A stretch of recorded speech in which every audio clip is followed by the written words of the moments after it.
بسم اللہ الرحمن الرحیم۔ دنیا بھر سے دیکھنے اور سننے والے تمام ناظرین و سامعین کی خدمت میں السلام علیکم ورحمۃ اللہ وبرکاتہ۔ میں ہوں آپ کا میزبان محمد عبدالودود اور آپ دیکھ رہے ہیں پروگرام آپ کے مسائل کا حل، جسے روزانہ شب 9:05 پہ ملک کے معروف دینی و عصری تعلیمی ادارے جامعۃ الرشید کراچی سے براہ راست آپ کی خدمت میں پیش کیا جاتا ہے۔ ناظرین کرام، روزانہ جس طرح کہ آپ کے علم میں ہے، آپ کے بہت سارے سوالات اس پروگرام میں ڈسکس ہوتے ہیں اور ان کے جوابات آپ تک پہنچانے کی بھرپور کوشش کی جاتی ہے۔ آج بھی ہمارے ساتھ مفتیان کرام کا ایک سینئر پینل موجود ہے، جن کے سامنے ہم آپ کے سوالات رکھیں گے اور ان سے حسب سابق جواب حاصل کر کے آپ تک پہنچانے کی کوشش کریں گے۔ اگر آپ ہمارے اس پروگرام میں شامل ہونا چاہتے ہیں اور اپنے سوالات ہمارے ساتھ شیئر کرنا چاہتے ہیں، کسی بھی شرعی نقطہ نظر کی آپ کو وضاحت درکار ہے اور آپ اس کی کلیئرنس چاہتے ہیں، تو بہت آسان سا طریقہ ہے اس ٹرانسمیشن میں شرکت کا۔ آپ فیس بک پر جائیں گے اور فیس بک کے سرچ انجن میں JTR میڈیا ہاؤس لکھ کر اس پیج کو سرچ کریں گے۔ اسی پیج پر ہماری لائیو ٹرانسمیشن جاری ہے، حصہ بنیں گے اور کومنٹ بار میں اپنا سوال تحریر کریں گے، اپنے نام کے ساتھ، اپنے علاقے کے نام کے ساتھ، اور غیر ضروری فرقہ وارانہ اور سیاسی نوعیت کے سوالات جو ہیں ان سے آپ گریز کریں گے اور جواب کا انتظار فرمائیں گے۔ انشاءاللہ آپ کے ہر معقول سوال کا مدلل انداز میں جواب آپ تک پہنچانے کی ہمیشہ کی طرح بھرپور کوشش کی جائے گی۔ آج کی نشست میں ہمارے جو معزز مہمانان ہیں ان کا تعارف آپ کی خدمت میں پیش کرتا چلوں۔ سب سے پہلے ہمارے ساتھ موجود ہے مفتی محمد حسین خلیل خیل صاحب، سینئر ترین مفتی ہیں دارالفتاح جامعۃ الرشید کراچی کے، اور اسی طرح سے سینئر فیکلٹی ممبر ہیں، استاذ الحدیث ہیں جامعۃ الرشید کراچی کے، اور فقہ المعاملات المالیہ والعلوم الاداریہ جامعۃ الرشید کے جو 3 سالہ تخصص ڈپارٹمنٹ ہے اس کے آپ معاون مسئول اور اسسٹنٹ ڈائریکٹر بھی ہیں، اور بینک اسلامی پاکستان کے شریعہ بورڈ کے آپ ممبر ہیں۔ دوسرے معزز مہمان ہمارے ساتھ مفتی احمد خان صاحب موجود ہیں، آپ بھی سینئر مفتی ہیں، سینئر فیکلٹی ممبر ہیں جامعۃ الرشید کراچی کے، اور نیشنل بینک آف پاکستان کے شریعہ بورڈ کے آپ ممبر ہیں۔ بہت بہت شکریہ دونوں معزز مہمانوں کا۔ آغاز کرتے ہیں آپ کے سوالات کے ساتھ آج کی اس نشست کا، اور پہلا سوال مفتی محمد حسین صاحب کی خدمت میں محمد گل نواز صاحب کا راولپنڈی سے یہ سوال ہے۔ مصعب، کیا فجر کی سنت فرض نماز جماعت کے ساتھ ادا کرنے کے فوراً بعد پڑھ سکتے ہیں؟ بسم اللہ الرحمن الرحیم۔ اس سوال کا جواب یہ ہے کہ نہیں، فجر کی سنت طلوع شمس سورج نکلنے سے پہلے نہیں پڑھ سکتے۔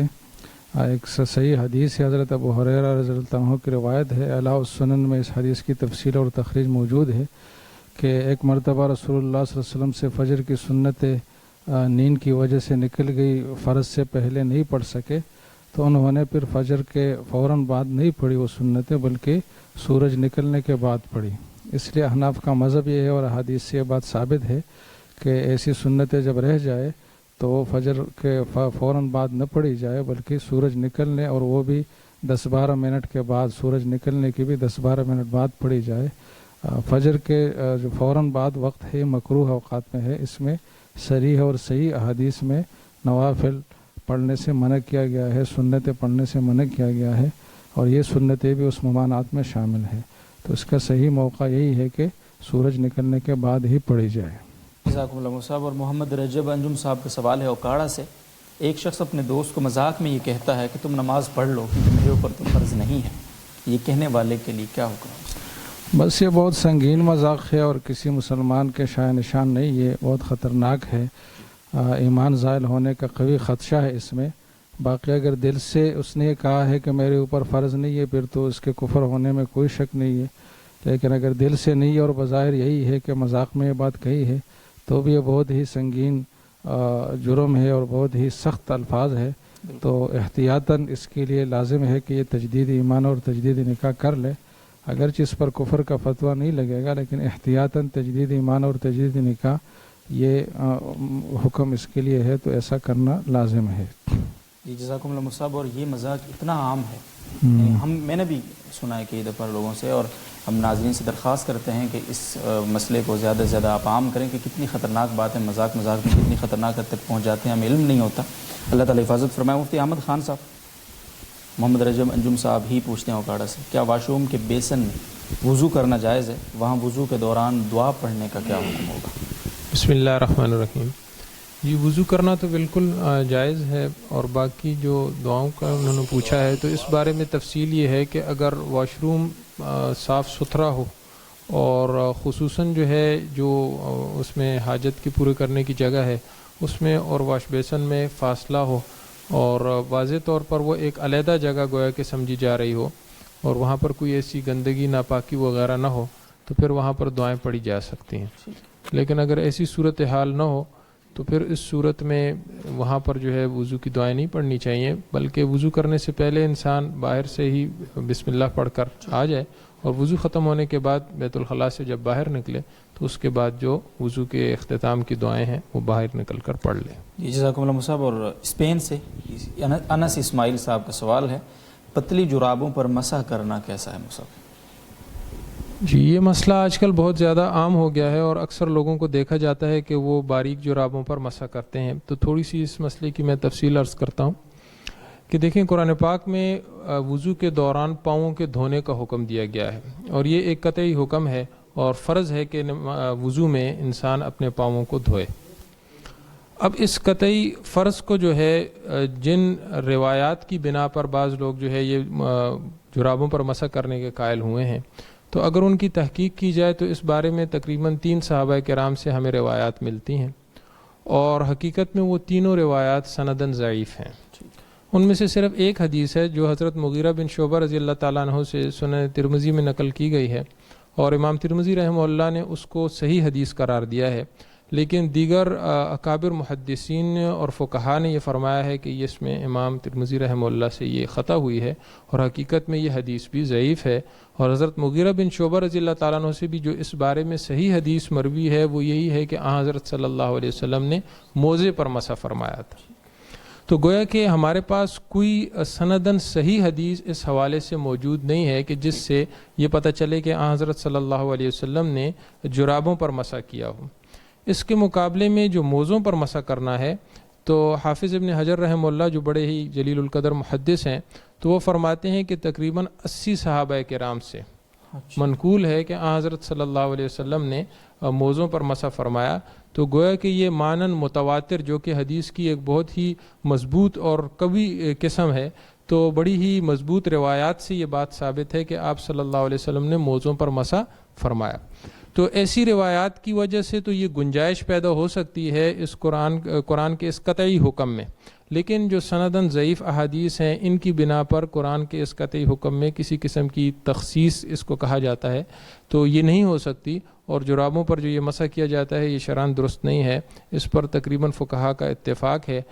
بعد کے بعض حضرات نے جو اس میں اختلاف کیا ہے یہ ان کا ایک تفرد ہے اور اس کو ان کی خطا کہی جا سکتی ہے، لیکن بہرحال اس پر عمل نہیں کرنا چاہیے، اور یہ عام جو جرابیں ہیں ان پر مسح کرنے سے اجتناب کرنا ضروری ہے. جزاکم اللہ جی. یہ موضوع کے متعلق ایک اور سوال آپ خدمت میں، یہ سوال یہ ہے، محمد عمران صاحب چندی گڑھ انڈیا سے پوچھتے ہیں، موضوع پر مسح کرنا سردی کے موسم کے ساتھ خاص ہے یا کبھی بھی کر سکتے ہیں؟ جی اس کا کسی موسم کے ساتھ کوئی تعلق نہیں ہے، چاہے سردی ہو یا گرمی ہو، بس جو اس کی شرائط ہیں کہ مسافر 3 دن اور 3 رات تک مسح کر سکتا ہے اور مقیم 1 دن اور 1 رات تک، تو یہ مسح ہر موسم میں کیا جا سکتا ہے. جزاکم اللہ جی. اور مفتی محمد حسین صاحب ہدایت اللہ صاحب کو ہارٹ سے پوچھتے ہیں، کیا نرینہ اولاد کی دعا مانگی جا سکتی ہے؟ اگر اس کے لیے کوئی خاص دعا اور وظیفہ ہو تو عنایت فرمائیں.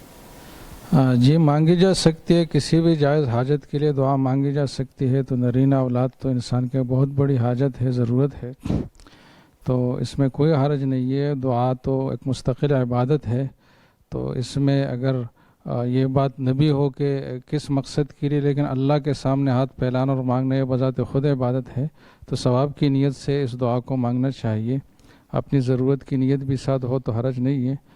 باقی اس فورم سے دعائیں اور وظائف تو نہیں بتائے جاتے، لیکن انہوں نے پوچھا ہے تو نفل نماز جب یہ پڑھیں تو آخری قعدہ میں درود شریف کے بعد جب دعا کا موقع ہے تو اس میں ربنا ہب لنا من ازواجنا و ذریاتنا قرۃ اعین واجعلنا للمتقین اماما، یہ قرآن کی آیت ہے. جس دعا کی نیت سے یہ پڑھے اور اس میں نرینہ اولاد کی نیت کرے تو انشاءاللہ نیک صالح اولاد نصیب ہوگی. اللہ سے امید بھی رکھے قوی، اور اصل چیز دعا ہے.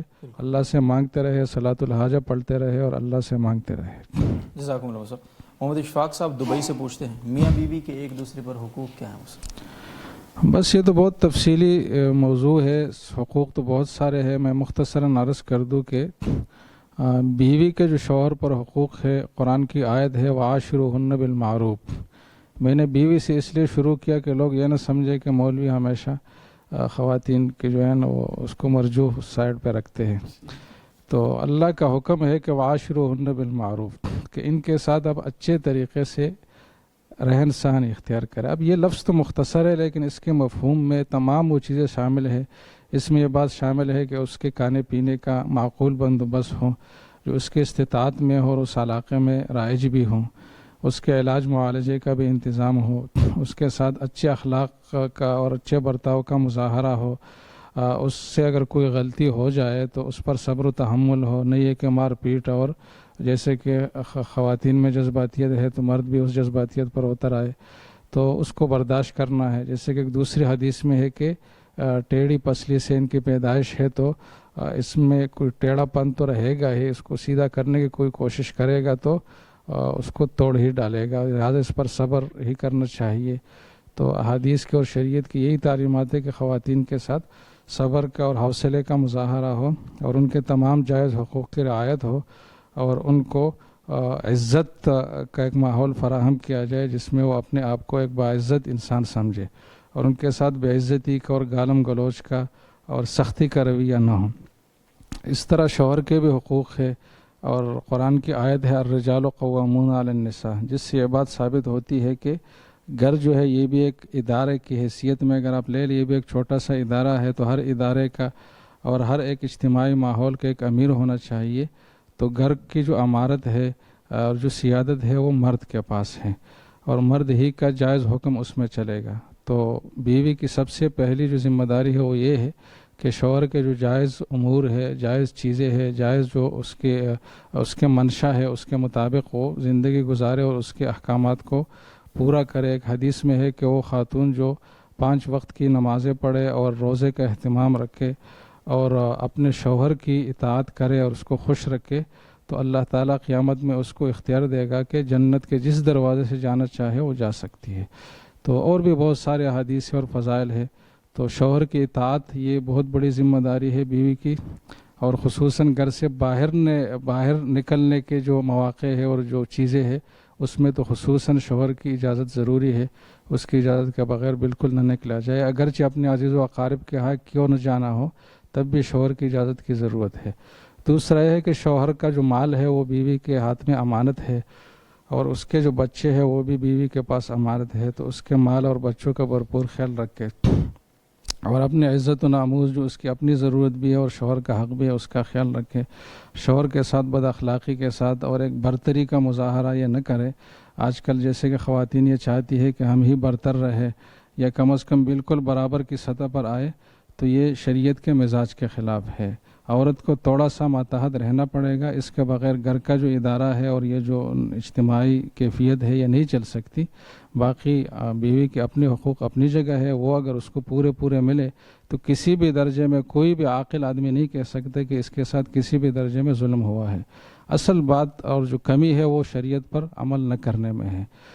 شوہر کے حقوق کو شوہر تو چاہتے کہ میرے حقوق پورے ہو، لیکن بیوی کے جب تک نہ ہو تو بھی شریعت پر پورا عمل نہیں ہوتا. تو لوگ اس کو اسلام کا ایک تصور پیش کرتے ہیں کہ یہی اسلامی زندگی، جبکہ ایسا نہیں ہے. جب دونوں کے حقوق پورے ہو تو تب آپ دیکھیں کہ کیسا معاشرہ وجود میں آتا ہے، اور واقعی اس میں کوئی اعتراض کی اور انگلی اٹھانے کی جگہ ہے نہیں ہے. تو ایسا کبھی بھی نہیں ہو سکتا.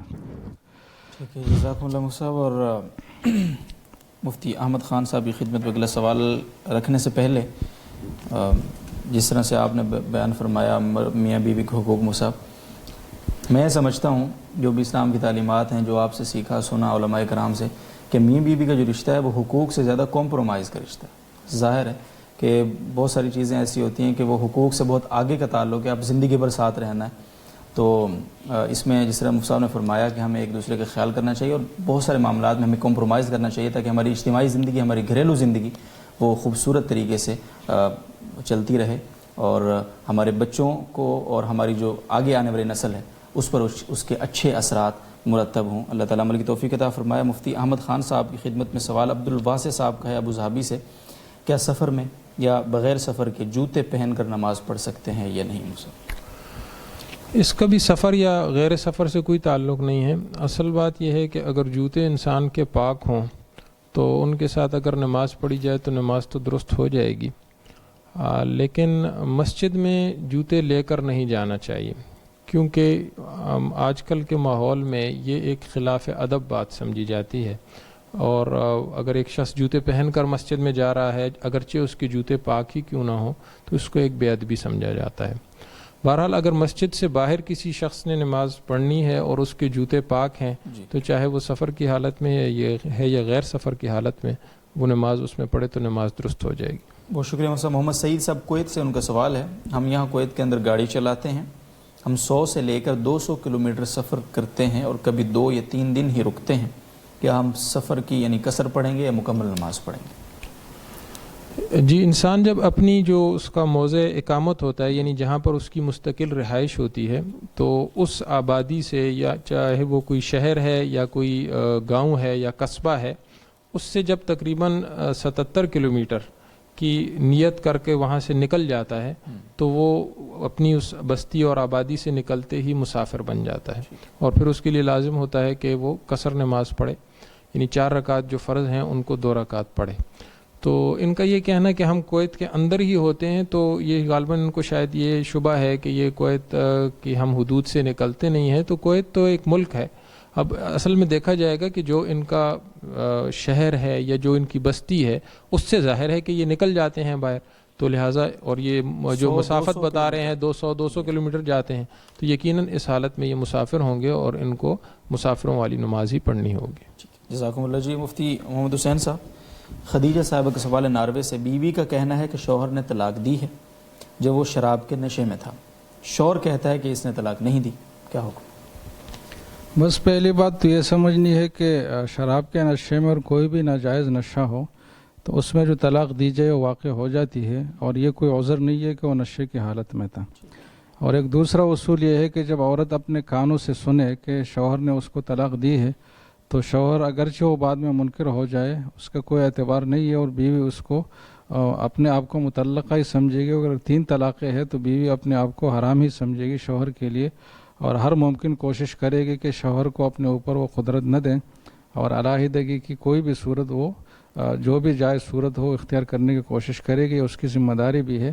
تو اگر اس نے خود اپنے کانوں سے شوہر سے سنا ہے کہ اس نے نشے کی حالت میں طلاق دی ہے، تو اگر وہ 1-2 طلاق ہے تو خاوند رجوع کر سکتے ہیں، اگر 3 طلاقیں ہیں تو پھر رجوع کی کوئی صورت نہیں ہے، بیوی پر لازم ہے کہ اس سے الگ ہونے کی بھرپور کوشش کرے۔ بہت شکریہ مصعب۔ ایک شخص کا اپنی بیوی سے کسی بات پر جھگڑا ہوا ہے، بیوی نے کہا ہے میں نے آپ سے طلاق لینی ہے، خامد نے پرچی پر غلط سائن کر کے پرچی بیوی کے ہاتھ میں دے دی، پھر کچھ دنوں کے بعد صلح ہو گئی، اس صورت میں طلاق کا کیا ہوگا؟ بس یہاں بھی ایک اصولی بات سمجھنی ہے کہ جیسے کہ زبان سے اور تلفظ سے طلاق ہو جاتی ہے تو لکھنے سے اور تحریر سے بھی طلاق واقع ہو جاتی ہے۔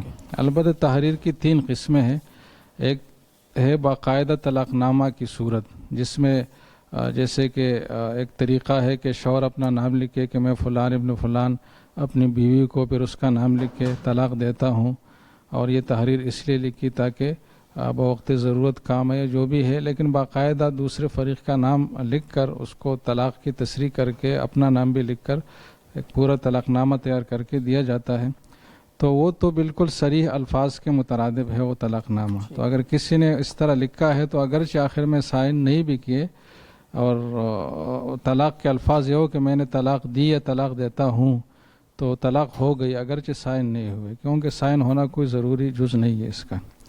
البتہ اگر ایسی صورت نہیں ہے، صرف خالی کاغذ پر طلاق دی یا دیتا ہوں لکھ لیا اور کوئی باقاعدہ عنوان بنا کر اور بیوی کو خطاب کر کے جیسے کہ خط کا طریقہ ہوتا ہے اس طریقے پر تحریر مرتب نہیں کی، صرف طلاق کے جملے لکھ لیے، تو اس میں پھر نیت کا اعتبار ہے، اگر نیت طلاق دینے کی ہے تو ہوگی اور نہیں ہوگی۔ یہ صورت چونکہ مذاکرہ طلاق کی ہے جس میں بیوی طلاق مانگتی ہے، تو یہ بھی نیت کے قائم مقام ہے، لہٰذا اگر بیوی کے مطالبے کے فوراً بعد اس نے لکھا ہو کہ میں نے طلاق دی یا دیتا ہوں تو بھی طلاق ہو گئی اگرچہ سائن نہ کیا ہوں۔ تیسری صورت یہ کہ ویسے آدمی مطلب ہوا میں لکھ لے کہ طلاق دی، یا پانی پر لکھ لے، یا کسی ایسی چیز پر جس پر کوئی تحریر نظر نہ آتی ہو، تو اس سے پھر طلاق واقع نہیں ہوتی اگرچہ اس میں نیت بھی ہو۔ تو اس نے اگر باقاعدہ طلاق نامے کی صورت میں طلاق لکھی ہے یا دوسری تحریر ہے تو چونکہ بیوی کا مطالبہ آتا تو اس سے طلاق ہو گئی ہے اگرچہ اس نے سائن نہ کیا ہو۔ صرف سائن کا ذکر ہے یہاں تو؟ جی صرف سائن کا ذکر ہے، طلاق کا ذکر نہیں ہے۔ تو مطلب اگر صرف سائن کیے ہے تو اس سے تو کچھ نہیں ہوگا، لیکن اگر طلاق لکھے ہے، الفاظ لکھے ہے اور سائن نہیں کیا، بظاہر تو میں یہی مطلب سمجھا کہ طلاق کے الفاظ تو اس نے لکھے لیکن سائن نہیں کیا، تو اس کو ایک ناقص تحریر سمجھ کر پوچھ رہا ہے کہ اس سے طلاق ہوگی یا نہیں ہوگی۔ صرف اگر سائن ہے، کوئی طلاق کے الفاظ نہیں ہے، تو اس سے تو اگرچہ طلاق کی نیت ہو جو بھی ہو، اس سے کچھ بھی نہیں ہوگا۔ جی جی بہت شکریہ مصعب۔ اعجاز احمد صاحب کا سوال ہے مفتی احمد خان صاحب کی خدمت میں، کیا فرض نماز یا نفل نماز میں کھڑے ہونے کی حالت میں دعا کرنا جائز ہے؟ فرض نماز میں تو جو نماز کے اپنے اذکار ہیں، یعنی کہ شروع میں قیام کی حالت میں قرات ہے اور اس کے بعد پھر قومے کے مسنون اذکار ہیں، یہی پڑھے جائیں، اور نفل نماز میں بے شک یہ دعا کر سکتے ہیں لیکن قومے کی حالت میں کریں، یعنی رکوع کے بعد جب کھڑے ہو جائیں تو پھر یہ دعا کر سکتے ہیں، لیکن اس دعا میں یہ خیال رہے کہ ایک تو وہ عربی زبان میں ہو، اور دوسرا کوئی ایسی چیز اس میں اللہ سے نہ مانگی جائے کہ جو عادتاً انسانوں سے بھی مانگی جا سکتی ہے، جس کو کہا جاتا ہے کہ یہ عام لوگوں کے کلام سے مشابہ نہ ہو، یعنی آپس میں جو لوگ ایک دوسرے سے بات چیت کرتے ہیں تو یہ اس کے مشابہ کوئی کلام نہ ہو، اور دعا میں ایسی چیز نہ مانگی جائے۔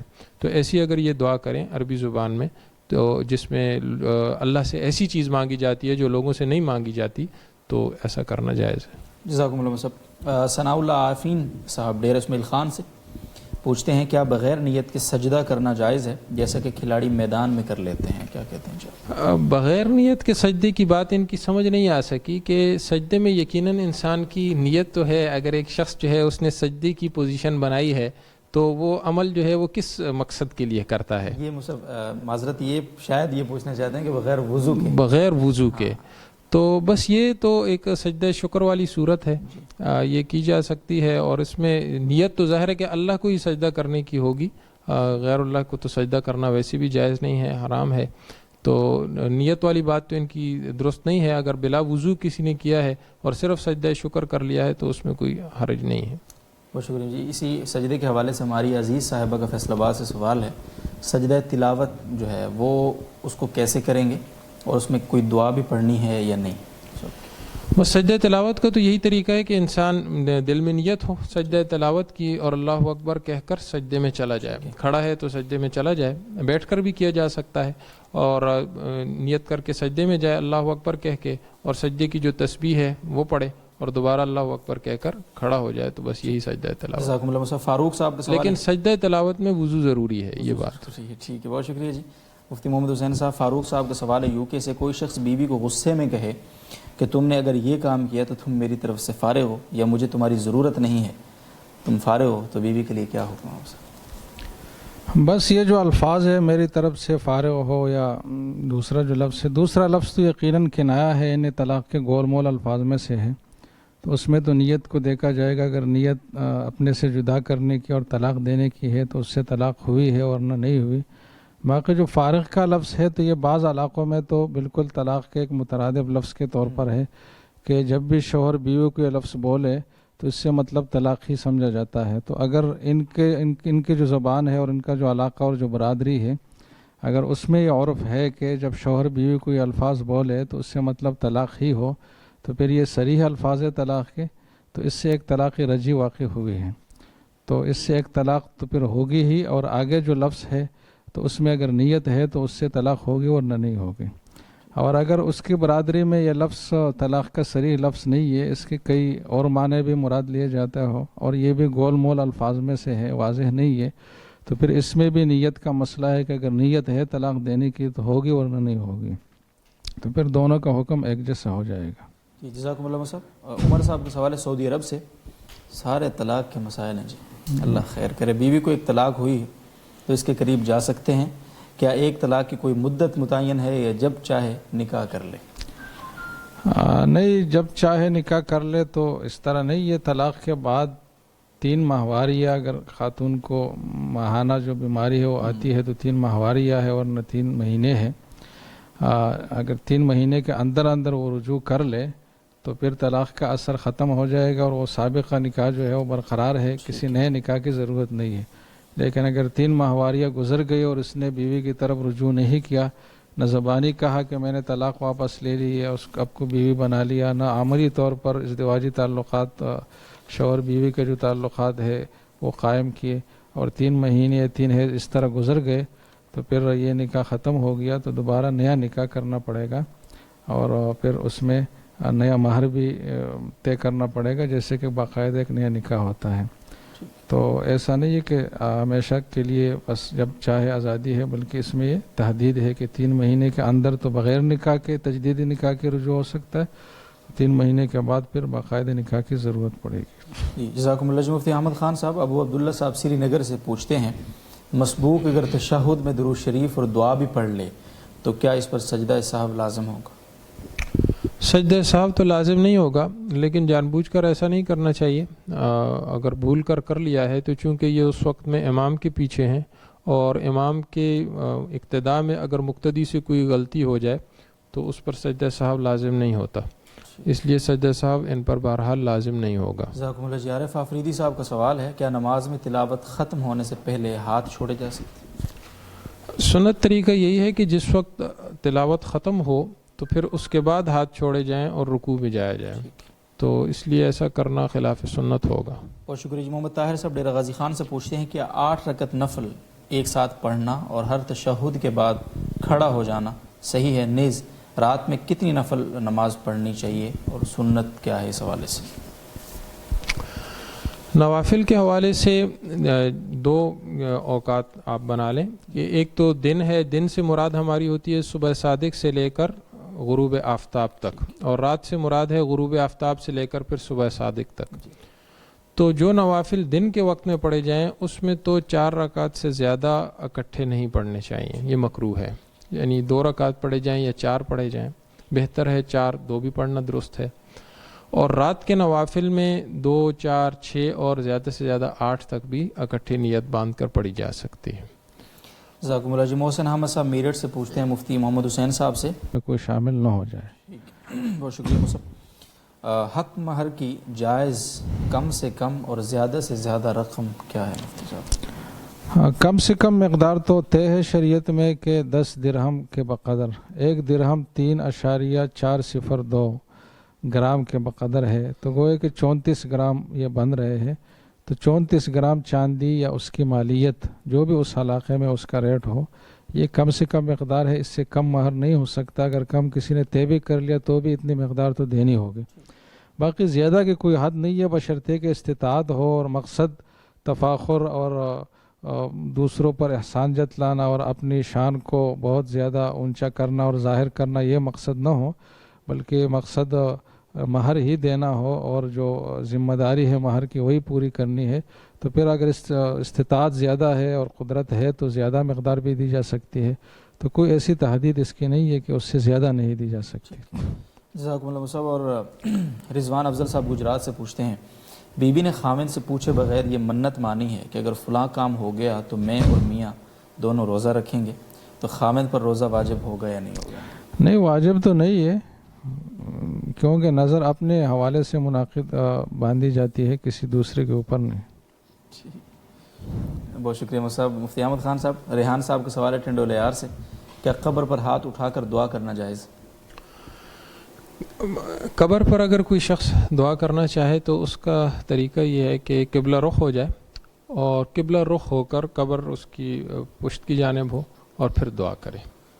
ہاتھ اٹھا کر دعا تو کی جا سکتی ہے، لیکن اس کا طریقہ پھر یہ ہوگا۔ سعودی عرب سے شاکر صاحب کا اسی طرح کا ایک سوال ہے، لیکن وہ ذرا سا مختلف ہے کہ کیا روزہ رسول صلی اللہ علیہ وسلم پر ہاتھ اٹھا کر دعا مانگنا جائز ہے یا نہیں؟ جی، روزہ رسول صلی اللہ علیہ وسلم پر حاضری کا جو طریقہ ہے اس میں یہی ہے کہ جب انسان روزہ رسول پر پہنچتا ہے اور مواجہہ شریف کے سامنے آتا ہے تو وہاں پر تو سلام عرض کیا جاتا ہے رسول اللہ صلی اللہ علیہ وسلم پر، اور دعا جو ہے پھر جب سلام عرض کر کے آگے چلا جائے تو قبلہ رخ ہو جائے اور ہاتھ اٹھا کر بے شک پھر دعا بھی کرے، تو یہ اس کا طریقہ ہے۔ جزاکم اللہ۔ جی جعفر اقبال صاحب ہنگو سے پوچھتے ہیں، کیا انتقال کرنے والے کو یعنی جس کا انتقال ہوگا اس کو 40 دن موت سے قبل خبر ہو جاتی ہے کہ میں فوت ہونے والا ہوں؟ کوئی ایسا ہے کچھ؟ نہیں جی، ایسی کوئی بات بھی نہیں ہے کہ ہر فوت ہونے والے کو 40 دن پہلے خبر ہو جائے، تو ایسی کوئی بات نہیں ہے، وہ تو شاید پھر 40 دن سے پہلے اسی دن مرنے کا خدشہ ہے۔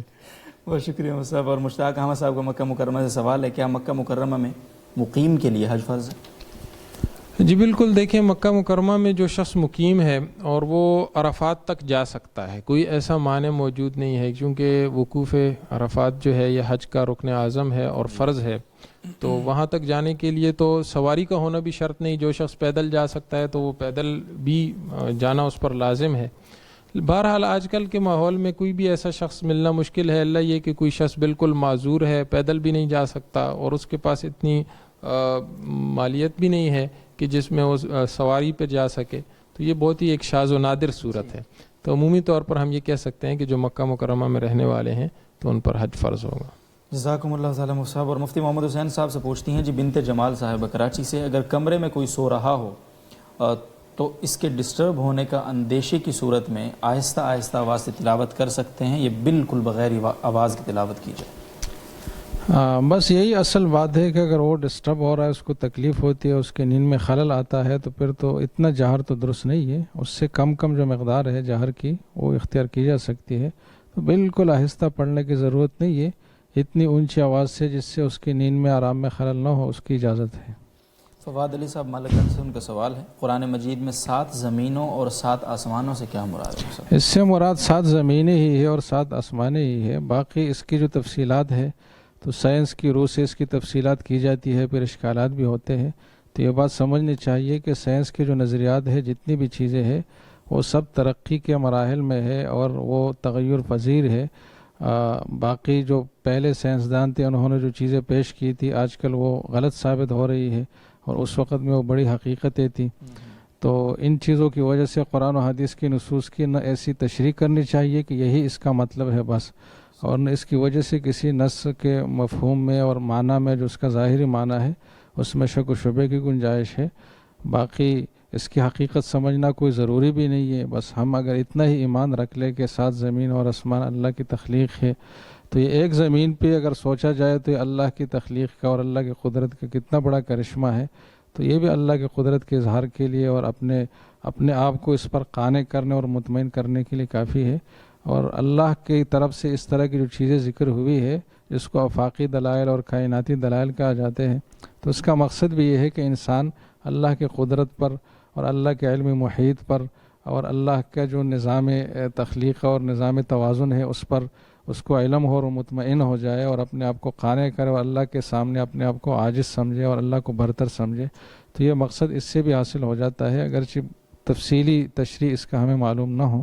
باقی بہت ساری تشریحات کی گئی ہے لیکن کوئی بھی ایسی چیز نہیں ہے جس پر کسی بھی طرح اشکال نہ ہو، بلکہ کچھ نہ کچھ اشکالات ہو ہی جاتے ہیں، تو اتنا اجمالی ایمان لانا کافی ہے جو اس آیت کا ظاہری مقصد اور مفہوم ہے۔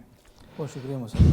عبدالحادی صاحب کراچی سے پوچھتے ہیں، قرآن مجید کو زیر زبر سے لکھنے اور پڑھنے کا قرآن و حدیث سے کیا ثبوت ہے؟ بس ہر چیز کے ثبوت قرآن و حدیث سے ہونا ضروری نہیں ہے، شریعت کا ایک اصول ہے جس کو مصالح مرسلہ کا اصول کہا جاتا ہے کہ جس چیز کی ضرورت محسوس کی جائے اور قرآن میں اور حدیث میں اس کی ممانعت نہ ہو، اگرچہ اس کا حکم بھی نہ ہو، لیکن اس کی نئی ضرورت جو پہلے نہیں تھی اور اب محسوس کی جائے تو اس کام کو کرنا یہ بھی شریعت کا حصہ ہے۔ حضرت عثمان رضی اللہ عنہ نے جو جمع قرآن کا اقدام کیا، حضرت عمر رضی اللہ عنہ نے جو بہت سارے اقدامات کیے حکومت کے نظم و نسق کے حوالے سے، تو ایسی چیزیں تھیں جو قرآن و حدیث میں کہیں مذکور نہیں تھی، لیکن شریعت کے اس اصول کو انہوں نے بروئے کار لایا۔ اب ظاہر بات ہے کہ جب اسلام جزیر عرب میں اور عربوں کے سامنے تھا اور عرب ہی قرآن پڑھنے والے تھے، تو ان کے لیے زیر زبر لگانے کی کوئی ضرورت نہیں تھی، وہ ویسے ہی صحیح پڑھتے تھے۔ لیکن جب عجمیوں میں اسلام کا پھیلاؤ ہوا اور بہت سارے لوگ اسلام میں نئے داخل ہوئے، تو ان کے لیے عربی زبان اور تلفظ بھی ایک مشکل چیز تھی اور صحیح اعراب کے ساتھ اس کی ادائیگی یہ بھی ایک مشکل چیز تھی، تو اس کے لیے باقاعدہ علوم وضع کیے گئے، صرف اور نحو کے علوم، جس سے پتہ چلے کہ کہاں زبر کہاں زیر پڑھنا ہے، اور پھر ان علوم کے نتیجے میں باقاعدہ اعرابات بھی لگائے گئے۔ تو یہ ضرورت تھی جس کو محسوس کیا گیا اور جو ایک واقعی ضرورت تھی اور جو پہلے نہیں تھی اور بعد میں وہ سامنے پیش آئی، تو اس وجہ سے اقدام کیا گیا جس کی ضرورت اور مفید ہونے میں کوئی شک نہیں ہے، لہٰذا اس کے لیے کسی دلیل کی ضرورت نہیں ہے۔ ضرورت ہونا اور شریعت میں جائز نہ ہونا یہ اس کی دلیل ہے اور اس بنا پر ایسا کیا گیا۔ جی بہت شکریہ مصعب.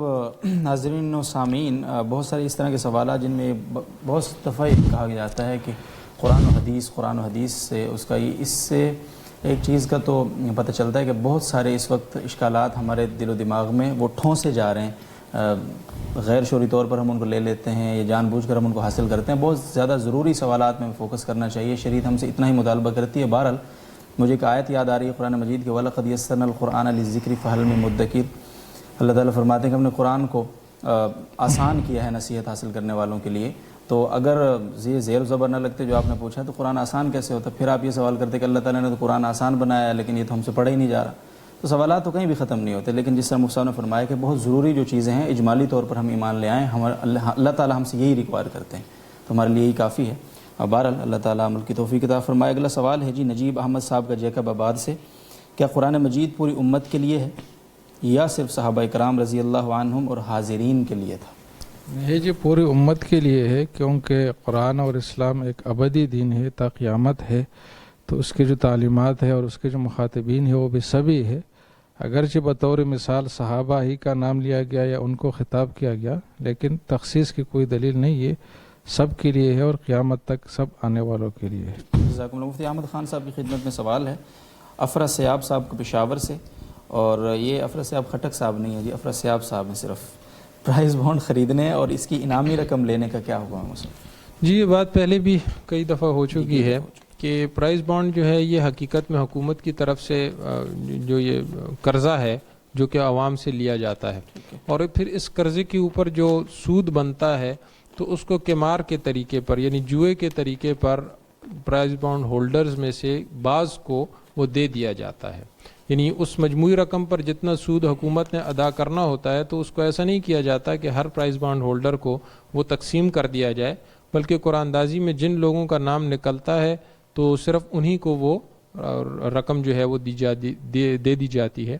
تو بہرحال یہ رقم جو ہے چونکہ سود ہے اس لیے اس کا وصول کرنا جائز نہیں ہے. سجاد حسین صاحب ملتان سے پوچھتے ہیں سونے کا ادھار پر لین دین کرنا، مثلا 1 لاکھ کا سونا 6 ماہ کی مدت کے لیے 1,20,000 میں فروخت کرنا جائز ہے یا نہیں؟ ان کے سوال میں 2 حصے ہیں. ایک بات یہ ہے کہ سونے کی ادھار خرید و فروخت جائز ہے یا نہیں، اور دوسرا جو انہوں نے یہ صورت ذکر کی. تو سونے کی ادھار خرید و فروخت تو جائز ہے، لیکن اس میں اس بات کا خیال رکھنا ضروری ہے کہ جو رقم ہے وہ اسی وقت وصول کر لی جائے. ایسا نہ ہو کہ مثلا سونا آپ خرید رہے ہیں، سونا مثلا آپ ابھی وصول کر لیں اور رقم اس کی بعد میں ادا کر دی جائے، ایسا بھی ہو سکتا ہے. یہ نہیں ہونا چاہیے کہ رقم بھی نہیں وصول کی گئی اور سونا بھی وصول نہیں کیا گیا، دونوں چیزیں ہی آپ نے ادھار چھوڑ دیں، تو یہ معاملہ شرعاً جائز نہیں ہوگا. دوسرا، سونے کی جو ادھار فروختگی ہے اس میں اس بات کا لحاظ رکھنا ضروری ہے کہ اس کو آپ زیادہ رقم پر نہیں بیچ سکتے. مثلا آج اگر مارکیٹ میں ریٹ ہے فی تولہ سونے کا 45,000 جی، تو آپ ایسا نہیں کر سکتے کہ آپ جو ہے ادھار پر اس کی فروختگی کر دیں 50,000 روپے تولہ. اور یہ ممانعت جو ہے سود کا ایک دروازہ بند کرنے کے لیے ہے. تو اگر آپ ادھار بیچنا چاہتے ہیں تو ٹھیک ہے، لیکن اس میں آپ کو یہ رعایت رکھنی پڑے گی کہ آپ نے آج کا جو ریٹ ہے اس کے حساب سے اس کو ادھار بیچنا ہوگا. بہت شکریہ مصعب. اور مفتی محمد حسین صاحب، عبداللہ نعمان صاحب کا سوال ہے سائیڈوں سے یعنی کناروں سے داڑھی کاٹنا کیسے؟ یہ اگر ایک مشت سے زائد ہے، مثلا ہاتھ میں یوں بال پکڑ کر اگر ایک سے زائد ہے جی تو پھر اس کو کاٹا جا سکتا ہے تینوں اطراف سے. ٹھیک. جی. شکیل احمد صاحب پوچھتے ہیں اور کہتے ہیں جی کیا زمزم کا پانی کھڑے ہو کر پینا ضروری ہے؟ نہیں، ضروری نہیں ہے، دونوں کی اجازت ہے، کھڑے ہو کر پے یا بیٹھ کر. بہت شکریہ مصعب. اور سوالات ہمارے مکمل ہو گئے ہیں اور میں ابھی چاہوں گا کہ ہم اپنے ناظرین و سامعین کے لیے اس وقت میں جو ایک اہم ایشو ہے فلسطین کے حوالے سے اور وہاں پہ جو اسرائیلی جارحیت اور وہاں پہ جو ایک ان کا تسلط جمانے کی وہ کوشش کر رہے ہیں اور اس میں امریکہ بھی پیش ہے اور مسلمانوں پر ایک بہت ہی کڑا وقت ہے. یہ مسلمانوں کا ظاہر قبلہ اول ہے، اس کی تکریم، اس کا اعزاز ہر مومن کے، ہر مسلمان کے دل میں ہے اور پوری مسلم امہ اس وقت تکلیف میں ہے. تو کیا فرمائیں گے مفتی محمد حسین صاحب کچھ ہمارے ناظرین کے لیے آپ اس مسئلے میں؟ بس اس میں تو کوئی شک و شبے کی گنجائش نہیں ہے، تو ہمارے عقائد کا مسئلہ ہے کہ بیت المقدس کی جو تقدیس ہے، اس کی جو عظمت ہے اور دینی حوالے سے اس کی جو شان ہے وہ ہمارے دین کا حصہ ہے، قرآن کا حصہ ہے، حدیث کا ہے، رسول اللہ صلی اللہ علیہ وسلم کی زندگی کا حصہ ہے. تو یہ ہماری زندگی میں اور عقائد میں ایک ان بلٹ چیز ہے. اس کو ہم اپنے تشخص سے، اپنے عقائد اور نظریات سے الگ نہیں کر سکتے. تو سب سے پہلی بات تو یہ ہے کہ اس مسئلے کو ہمیں اپنا مسئلہ سمجھنا چاہیے. جیسے کہ گھر کا مسئلہ ہم اپنا مسئلہ سمجھتے، اپنے گاؤں کا مسئلہ، اپنے ملک کا، تو اس کو ایسا ہی اپنا مسئلہ سمجھ لیں. ایک بات تو یہ ہے، ایسا نہیں کہ عرب اور اسرائیل کی لڑائی ہے یا فلسطین تو ہم سے بہت دور ہے، اگر وہ ادھر سے ادھر ہو جائے تو کیا ہوگا. ایسا رویہ بحیثیت مسلمان ہم نہیں رکھ سکتے، بلکہ اس کو اپنا ہی مسئلہ سمجھنا ہے اور اپنا ہی عقائد پر حملہ سمجھنا ہے اس کو. دوسری بات یہ ہے کہ یہ کوئی ایسا ایشو نہیں ہے کہ ایک فرد کے کہنے سے اس کی جو حقیقت ہے وہ تبدیل ہو جائے. یہ تو ایک تاریخی تسلسل ہے، حقائق ہے جو تاریخ میں ثبت ہے کہ اس جگہ سے مسلمانوں کی کیسی وابستگی ہے اور مسلمانوں کا کیا اس سے قانونی تعلق بنتا ہے، کیا مذہبی تعلق بنتا ہے، کیا جذباتی تعلق بنتا ہے. یہ ایسی چیزیں ہیں جو ثابت شدہ ہے اور اس سے کسی بھی طرح انکار نہیں کیا جا سکتا. تو اگر دنیا کے ایک آدمی نے، اگرچہ وہ بڑا ہی آدمی کیوں نہ ہو، وہ اگر کہے کہ ایسا نہیں ہے، تو حقیقت کسی کے کہنے سے نہیں بدل سکتی. حقیقت یہی ہے کہ یہ مسلمانوں ہی کے لیے اہمیت کی جگہ ہے اور مسلمان ہی اس کے زیادہ حقدار ہے اور مسلمان ہی اس کا حق ادا کر سکتے ہیں. خبیث یہودی کیا حق ادا کریں گے اس مقدس جگہ کی؟ اس کو مزید ہی پلید کریں گے. یہودیوں کو تو باقی دنیا کا نظام دے دیا لوگوں نے، تو کیا اس پہ گل کھلائے انہوں نے. معیشت آپ دیکھیں، سود کے خباثت اس کی جڑوں تک انہوں نے پہنچائی. کوئی ایسی چیز نہیں ہے جہاں سود کی خباثت نہ ہو. میڈیا پر جب ان کا تسلط آیا تو فحاشی کا ایک طوفان بدتمیزی برپا ہوا. معاشرت جب ان کے ہاتھ میں دی گئی ثقافت، تو کس سے کیا معاشرتی نظام کیسے بگڑ گیا اور کیا سے کیا بن گیا. تو یہودی خبیثوں میں تو یہ صلاحیت ہی نہیں ہے کہ اس مقدس جگہ کو وہ ایک منٹ کے لیے بھی اس کے شان کے مطابق نبھا سکے اور اس کو اپنے کنٹرول میں رکھ سکے. باقی بات یہ ہے کہ اس موقع پر مسلمانوں کو اتحاد و اتفاق کی ضرورت ہے. اور طیب اردوگان نے جو بات کی ہے کہ ہم امت مسلمہ کو اس معاملے پر یکجا کریں گے، تو ان جیسی کوششوں کی ضرورت ہے. ہمارا اتحاد نہ ہونے سے ہی یہ ساری ہمارے جو اہم ایشوز ہے، جو ہارٹ لائنز ہے، یہ ٹھنڈی پڑ رہی ہے. ہمارے لیے اس کی اہمیت ختم ہوتی جا رہی ہے. لوگوں کی نظروں میں ہم کمزور ہوتے جا رہے ہیں اور لوگ ہمیں اس قابل ہی نہیں سمجھتے کہ اپنی کسی چیز کا پیچھا کریں گے اور پوچھ لیں گے کہ یہ ہمارے ساتھ کیوں ہوا. تو ہمیں اپنے اس پوزیشن کو ظاہر کرنا ہے اور اس پر آنا ہے کہ ہم اپنے حق کو پہچان بھی سکتے ہیں، اس کا پہچان کرا بھی سکتے ہیں اور اس کا مطالبہ بھی کر سکتے ہیں. تو اتفاق و اتحاد کی ضرورت ہے، اللہ کی طرف رجوع کی ضرورت ہے اور اس مسئلے کو اپنا ذاتی مسئلہ سمجھنے کی ضرورت ہے. انشاءاللہ جب ہم سب پوری امت مسلمہ فکرمند ہوگی تو اس مسئلے کا کوئی نہ کوئی حل نکل آئے گا اور ان خبیثوں کے پنجے میں جو مقدس جگہ انشاءاللہ نہیں جا سکے گی. انشاءاللہ. مفتی احمد خان صاحب کیا پیغام دیں گے اس خاص موقع پہ، خاص طور پہ نوجوانوں کو، اس مسلم امہ کے نوجوانوں کو؟ جس طرح مفتی حسین خلیل خیل صاحب نے اس حوالے سے بڑی تفصیل سے گفتگو فرمائی، تو ایک بہت اہم بات جس طرح حضرت نے بھی فرمائی کہ یہ مقدس سرزمین جو ہے، جو کئی انبیاء علیہ السلام کا جو ہے مسکن بھی رہ چکی ہے اور وہاں پر یہ بھی ہے کہ مدفون بھی ہیں، تو ان انبیاء علیہ السلام کی تعلیمات پر تو مسلمان جو ہیں وہ پیروکار ہیں ان کے. ہماری شریعت جو ہے تمام شرائع کی جامع ہے. یہودی جو ہیں انہوں نے تو اپنے جو انبیاء تھے ان کے ساتھ جو معاملات انہوں نے کیے، جو انہوں نے تحریفات کی اپنی کتابوں میں، تو یہ تو اس طریقے کو بالکل چھوڑ چکے ہیں. تو مسلمان ہی اس جگہ کے حقدار ہیں اور محض کسی کے کہہ دینے کی وجہ سے یہ حقیقت جو ہے یہ بالکل بدل نہیں سکتی.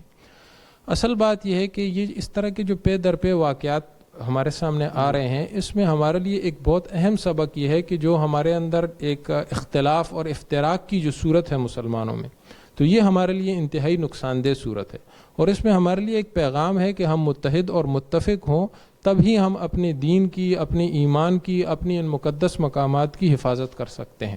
اور ہم جب اتحاد اور اتفاق کے ساتھ اور باہمی مشورے کے ساتھ اور شریعت کی روشنی میں ان مسائل کے حل کی کوشش کریں گے تو انشاءاللہ ضرور اللہ کی مدد ہمارے ساتھ ہوگی. تو ایسے حالات میں اللہ کی طرف رجوع کرنے کی ضرورت ہے, استغفار کرنے کی ضرورت ہے, اپنے اعمال کی اصلاح کرنے کی ضرورت ہے, مسلمانوں میں اتحاد اور اتفاق پیدا کرنے کی ضرورت ہے, اور مل بیٹھ کر اس مسئلے کا بارے میں سوچنے کی ضرورت ہے, اور اس کو ایک اپنا مسئلہ سمجھنے کی ضرورت ہے. بہت شکریہ مصعب.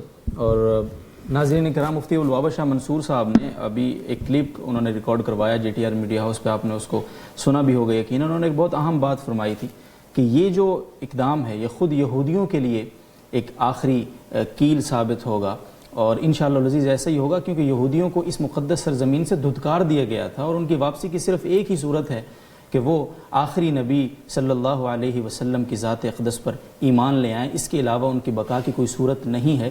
اگر وہ پھر بھی ضد کرتے ہیں, پھر بھی وہ مسلمانوں کے جذبات سے کھیلتے ہیں اور اس مقدس سرزمین کو ناپاک کرنے کی کوشش کریں گے, تو وہ اپنے جو کھودا ہوا ان کا گڑھا ہے اس میں خود ہی جا کر گریں گے. یہ ان کے مقدر میں ہے, یہ کائنات میں ایک لکھی ہوئی حقیقت اللہ تعالیٰ نے جو لکھ دی ہے ان کے مقدر میں اس کو کر دیا ہے, اور یہ ایسا ہو کر رہے گا. اور اس وقت ضرورت یہ ہے کہ جس طرح سے آپ نے شام کا ایشو دیکھا, برما کے حوالے سے جو مظالم ہوئے, ریسنٹلی ختم نبوت کے حوالے سے جو مسئلہ کھڑا ہوا, مسلمانوں کے جب بھی مسلمانوں کے دلوں پر وار کیا گیا, مسلمانوں کی مذہبی جو تشخص ہے مسلمانوں کو اس کو مجروح کرنے کی کوشش کی گئی, تو یقیناً جو ہمارا نوجوان طبقہ ہے, جو سوشل میڈیا پہ ہمارے نوجوان ایکٹیو ہیں, ان کا کردار بہت اہم رہا اس حوالے سے میڈیا کی زبان کو کھلوانے میں, ان مظالم کی روک تھام میں.